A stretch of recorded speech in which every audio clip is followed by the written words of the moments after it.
Assalamualaikum warahmatullahi wabarakatuh. Waalaikumsalam. Saya coba memberikan sudah mulai terlihat ya? Sudah terlihat belum ya? Sudah ya? Sudah Pak, terlihat sudah, Pak. Ya? Oke. Terlihat Pak. Saya coba untuk pertama-tama saya mengucapkan terima kasih nih waktunya nih, dan persis nggak janjian dengan Kang Endang. Apa yang disampaikan itu tadinya mau saya masukkan, itu nggak saya masukkan tuh Kang Endang. Saya cari yang lain gitu kira-kira. Nggak janjian gitu, nggak janjian. Asli banget gitu. Saya untuk di praktikalnya aja, mudah-mudahan ini bisa kita nanti menjadi bahan diskusi kita ya. Oke. Judulnya penggunaan PTOC, pengundah tanah organik cair pada sayuran daun. Saya sebagai Ketua Umum Asosiasi Agronomi Cabai Indonesia, ini tak kenal maka tak sayang, ini nama saya yang sekilas lah, tak kenal maka tak sayang.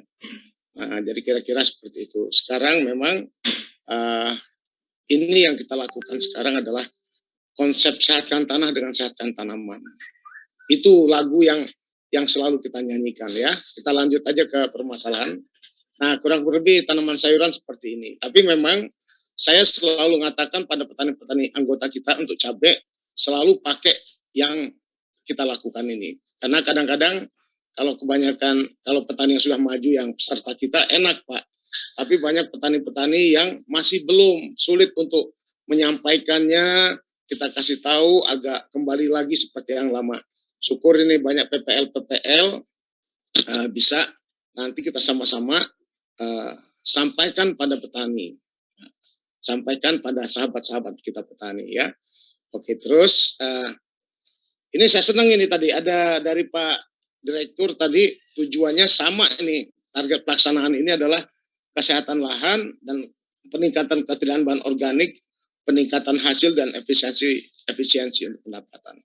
Nah, pada target pelaksanaan ini minimal 3 yang kita coba. Tadi sudah diperkaya oleh Kang Endang tadi. Pemahaman pentingnya pemindahan tanah organik untuk kesuburan lahan. Ini penting banget. Penghematan yang didapat dari penggunaan PTOC terhadap pendapatan nanti bagaimana? Ini menjawab pertanyaan dari Pak Tommy, Pak Direktur. Cara penggunaan PTOC yang sederhana. Nah, ini yang biasanya kami lakukan bersama-sama dengan petani. Simple yang lakukan. Oke, selanjutnya ya. Ini Kang Endang, saya ambil dari Profesor Sobir. Saya selalu pakai ini, tanah sehat dan tanah sakit. Sekali lagi nggak janjian sama tuh ya. Semakin kemari tanah kita itu bahan organiknya semakin rendah. Dan ini saya minta izin ke Pak Sobir, karena beliau sampaikan ini waktu itu kita sama-sama di Brebes lakukan. Wah, ini bagus untuk memberikan pencerahan pada kawan kesadaran singkat dan jelas. Jadi tanah sehat, tanah sakit. Tadi sudah dijelaskan oleh Pak Endang Gunawan tadi ya. Oke. Nah, permasalahan lahan kita ini memang tingkat kesuburan bahan organiknya rendah sekarang. Kita ini nggak sadar penggunaan bahan kimia yang terus-menerus dilakukan, obat-obatan kimia yang dilakukan, dalam jangka pendek memang itu nampak senang petani, tapi dalam jangka panjang sulit. Kalau dulu paman-paman saya, orang-orang tua saya dulu, kalau nanam satu pindah-pindah, sekarang nggak mungkin lagi mau pindah-pindah, lahannya sudah semakin kecil, yang udah pemilikannya sudah semakin semakin ketat. Jadi memang itulah lahan yang kita pakai. Dan ini tadi dijelaskan juga oleh Pak Endang bahwa tingkat kesuburan kita ini memang rendah karena bahan-bahan organik. Bahan organiknya kurang. Sama juga kasus hama dan penyakit terus meningkat. Kita lihat di awal tahun kemarin harga cabai naik. Padahal yang nanam cabai banyak, bukan main tuh, tapi banyak gagal. Itu yang dilakukan oleh, karena memang penggunaan bahan kimia dan manual penggunaan bahan pengendali tanaman itu terus naik terus. Selain itu ada satu yang kadang-kadang kita yang membuat kita menjadi lebih boros, spuyer. Penggunaan spuyer sengaja saya tuliskan di situ spuyer. Kalau kita tanya pada petani berapa lama Pak mengganti spuyernya, dia biasanya bingung kalau saya tanya begitu. Kenapa? Saya 2 tahun Pak Hamid katanya. Oh, saya 3 tahun, semakin lama semakin lama. Dikiranya semakin lama semakin bagus. Ternyata itu semakin boros. Nah, maka saya selalu menganjurkan pada petani hortikultura dan tanaman pangan mengganti sepuyernya yang harga 25.000, 30.000 itu 3 bulan sekali. Nah, kenapa? Kalau nyemprot yang mestinya 1 kilo mangkozeb misalnya, itu sudah selesai kena baru. Tapi kalau dia sudah lama, 3 kilo dia pakai nggak efektif. Bayangkan kalau 1 kilonya 125, berarti dia sudah melakukan pemborosan 250.000. Dan itu nggak efektif juga, malah merusak tanah. Malah merusak tanah itu yang ini kan. Nah, hal-hal kecil ini yang harus kita sampaikan, Bapak-bapak, kawan-kawan PPL dan Bapak-bapak petani. Ini hal-hal yang kecil yang harus kita lakukan. Oke, saya lanjut ya. Nah, ini syukur kita sudah ada aturan pemerintah Permentan 01 tahun 2019 dengan Kementan 291 tahun 2019 itu sudah dibuat dan sudah mengukur bagaimana efektivitas pupuk organik, pupuk hayati, dan pemunah tanah. Saya memang perusahaan benih, tapi dalam akhir-akhir ini ternyata petani itu sukses bukan karena benih aja. Sukses karena benih, iya. Tapi yang paling penting adalah bagaimana pengolahan lahan. Saya mengambil porsi 55% ada sukses itu di pengolahan lahan. Nah, jadi itu yang sangat penting sekali, Pak. 55% adalah di pengolahan lahan. Saya ulang lagi, Pak. Ya. Nah, jadi penting banget. Kalau kita pengolahan lahannya sudah bagus, benih bagus, insya Allah hasilnya bagus. Cuma kadang-kadang petani yang nggak ikut webinar ini lebih senang nyemprot daripada memperbaiki lahannya. Oke ya, kita teruskan. Jadi aturan pemerintah sudah jelas penggunaan pupuk hayati dan pembenah tanah serta efektivitas pupuk organiknya. Nah, solusi sukses budidaya konsepnya adalah sehatkan tanah, sehatkan tanaman. Itu yang selalu saya pakai semenjak tahun 2013. Itu yang nyanyian kita. Nah, jadi kalau dia mau sukses harus konsepnya sehatkan tanah, sehatkan tanaman. Oke, kita lanjut ya. Nah, solusi sehat tanah pertama adalah pengapuran. Saya selalu ngatur. Aturan pertama pengapuran. Kedua pemberian pupuk kandang. 3 pemberian mikroorganisme yang bermanfaat. Tadi Pak Endang Gunawan sudah menjelaskan pemberian pupuk kandang seperti apa yang efektif, pemberian mikroorganisme hayati, trichoderma, PGPR, seperti apa mikoriza, itu. Tapi yang mau kita tekankan pada sesi ini adalah pemberian pembenah tanah kaya bahan organik. Ini yang akan kita coba sampaikan pada pagi hari ini. Mudah-mudahan diskusi kita nggak fokus di sini. Nah, sekilas saya sampaikan, ini Bapak-bapak PPL, biasanya kekeliruannya di sini. Kenapa? Saya membuat aturan itu ada 5. 1 adalah pengapuran, kedua pupuk kandang, ketiga hayati, keempat adalah pembenah tanah, dan kelima benih. Nah, ini enggak sekilas saya sampaikan, tolong nanti Bapak-bapak PPL dan kawan-kawan petani yang hadir di sini, biasanya gagalnya mereka yang tanda silang, Pak. Kapurnya selalu diberikan mau tanam. Oke, nanti sesi yang lain akan kita berikan. Aturan pertama. Aturan kedua, aturan pertama, ini juga saya minta dari Pak Sober, tentunya timnya Kang Endang, bagaimana pengaruhnya kalau pH rendah. Ya, ini sekilas saya sampaikan. Juga pupuk kandang. Nah, pupuk kandang kita yang rekomendasi adalah 20 ton per hektar. Apakah bisa petani memenuhi 20 ton per hektar? Biasanya mereka pasti tawar. Pasti tawar ya, pasti tawar. Kalau kawan-kawan Banyuwangi itu bahkan bisa sampai 40 ton per hektar. Oke, lanjut. Nah, yang ketiga aturannya adalah, dan ini harus berurut ya, 1, 2, 3-nya. Pemberiannya yang pertama itu adalah kapur, kedua adalah kohe, ketiga adalah organisme seperti PGPR dan trichoderma. Kami menyarankan pada petani-petani yang bermitra dengan kita harus ini, wajib pakai PGPR, trichoderma. Nah, cara mendapatkan pun nggak terlalu sulit ya, sekarang udah banyak sekali nih ya. Nah, baru pada aturan keempat, sifat penting yang nggak disebutkan oleh Kang Endang tadi adalah saya memfokuskan pada humic acid-nya. Karena memang luar biasa pengaruh humic acid. Kalau Bapak-Bapak tahu bagaimana Israel mengembangkan Ethiopia, ini yang dipakai. Nah, jadi memang kalau dari pembenah tanah yang kita lakukan ini adalah bentuknya bisa cair, bisa padat. Padat biasanya pun dicairkan. Nah, ini aturan keempat adalah sifat pentingnya adalah pembenah tanah. Ya, kita lihat tadi adalah memiliki kemampuan mengikat air, ya, itu yang paling lebih besar, 7 kali lebih besar. Lantas KTK pasti ini yang kita perlukan karena dia memerlukan penghantaran pupuk dari tanah ke akar tanaman ke akar-akarnya, itu yang harus kita inikan. Membuffer pH, biasanya pH petani selalu menawar berapa ton per hektar. Nah, sekarang kondisinya oke Pak, misalnya dia harus 4 ton, Bapak mampunya berapa ton? 2 ton, oke 2 ton. Pupuk kandang yang dari 20 ton, sekarang Bapak mampunya berapa? Bisa nggak 4 ton atau 5 ton? Oke.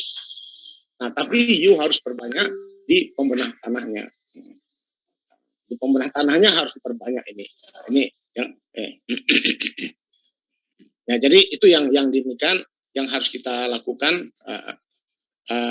Pembenah tanah ini memang menjadi hal yang sangat penting sekali, maka aturannya saya masuk di golf 4. Ini poin-poinnya ada untuk mencelat segala macam. Nanti saya mungkin sharing untuk satu video ya, satu video atau 2 video. Bagaimana sih pembenah tanah yang bagus? Kata Pak Hamid, humic acid yang bagus. Nah, saya hanya memberikan ciri-cirinya aja yang bagus seperti apa. Dan bagaimana kerjanya di tanah seperti apa ya. Oke, saya lanjut ini. Nah, apakah lebih hemat dengan PTOC yang berbasis humic acid? Saya katakan iya.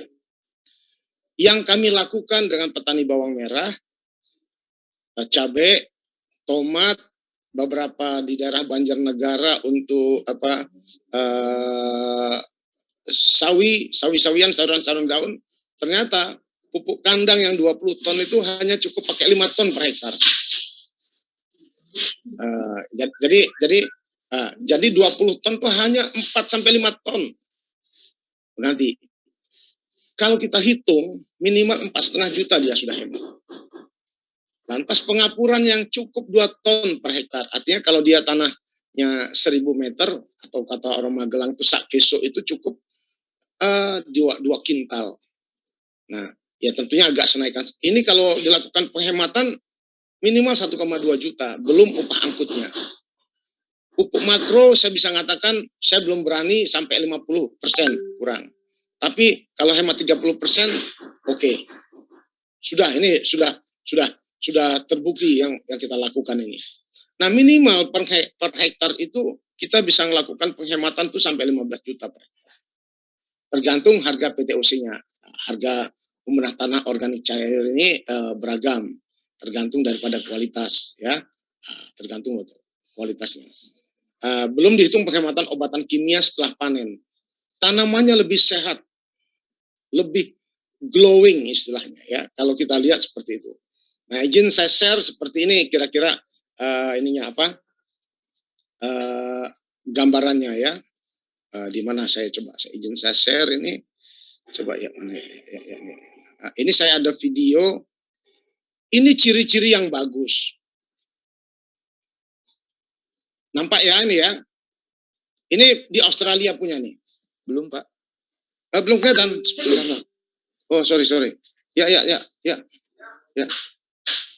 Ini nggak kelihatan Pak, belum kelihatan Pak ya? Oh, belum. Sudah bisa kelihatan Pak? Halo Pak? Belum. Bisa di-share.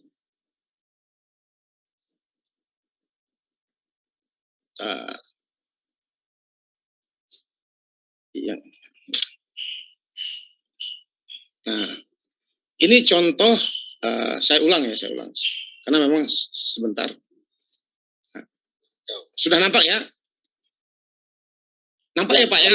Jelas. Oke.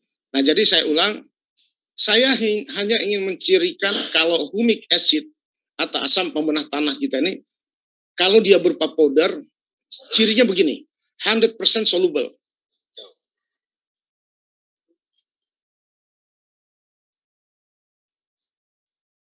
Ini untuk kawan-kawan PPL atau petani, jangan takut diiming-imingi. Kalau ada yang nawar-nawari seperti produk apa, nggak apa-apa, diterima aja. Tapi yang bagus tuh bapak-bapak sudah tahu seperti ini.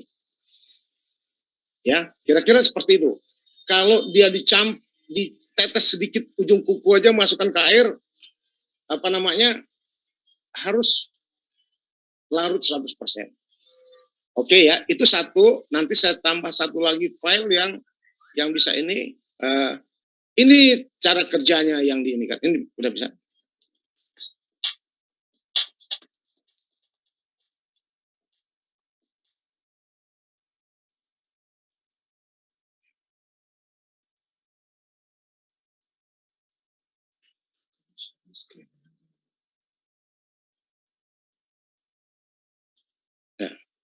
Nah ini saya ambil dari luar.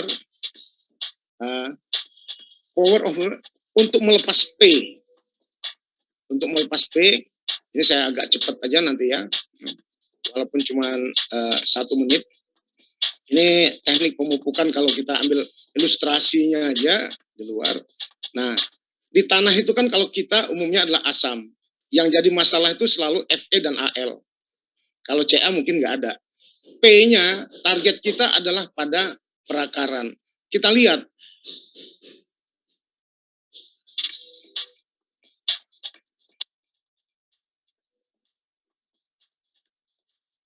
Perhatikan P-nya, ternyata sedikit sekali atau bahkan dalam ilustrasi ini tidak ke arah perakaran ini. Hilang. Ini kalau pada petani cabai biasanya saya minta pada petani cabai setelah dia panen, dia bongkar di akarnya. Masih banyak butiran-butiran yang nggak pecah. Nah ini yang jadi masalah ini seperti ini. Tapi pada penanaman kedua sudah mulai enak Pak, penanaman kedua nggak dipupuk bagus. Karena pupuknya yang masih ada. Nah sekarang kita pakai treatment, kita celat dengan kita lapis dengan humik. Nah yang hijau ini adalah humiknya kita hijau ini kita lihat, kita perhatikan P-nya nanti seperti apa nanti.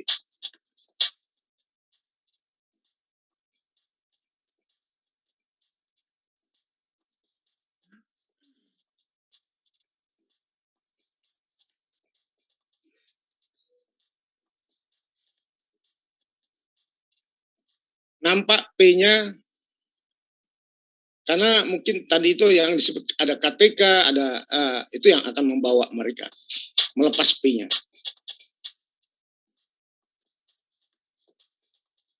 Nah, kira-kira itu yang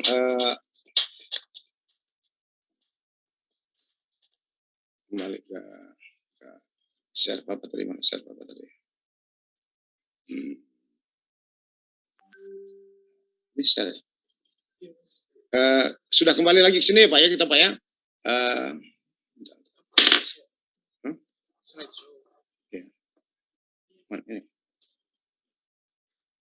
Jadi itu gambaran daripada yang kita sampaikan tadi itu adalah bagaimana pembenah tanah, dan ini hampir pembenah tanah sudah menggunakan daripada humic acid. Cuma memang jumlahnya memang masih sedikit karena memang harganya tergantung dari yang murah sampai yang mahal. Nah, bagaimana kita memberikannya? Ini kita memberikannya aturan pakai yang pertama tadi pengapuran.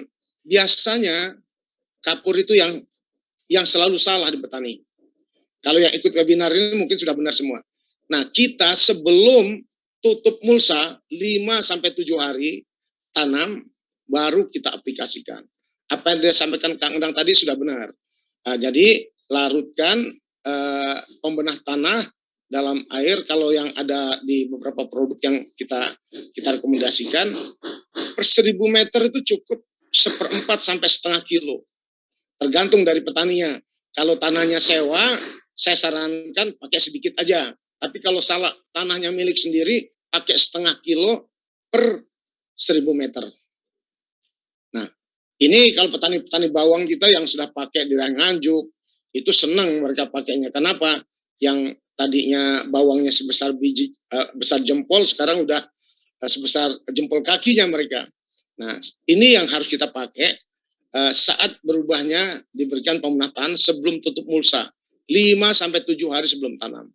Jadi yang kapur sudah selesai, pupuk kandang sudah selesai, PGPR, trichoderma sudah masuk semua, terakhir kita masuk baru tutup mulsa 5-7 hari tanam.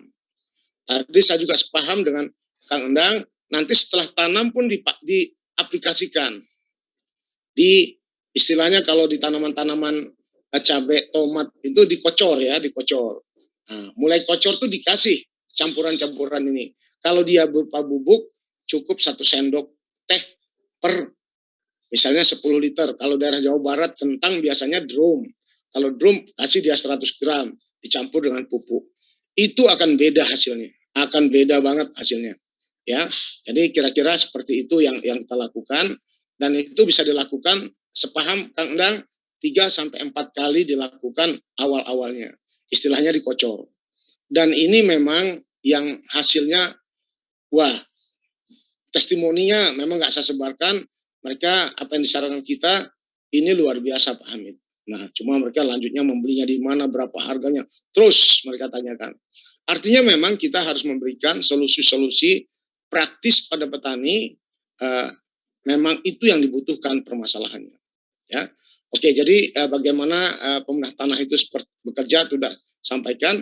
Nah, pengaruhnya apa? Penyehatan tanaman ini, dia akan lihat berbeda kalau pada pelakuannya.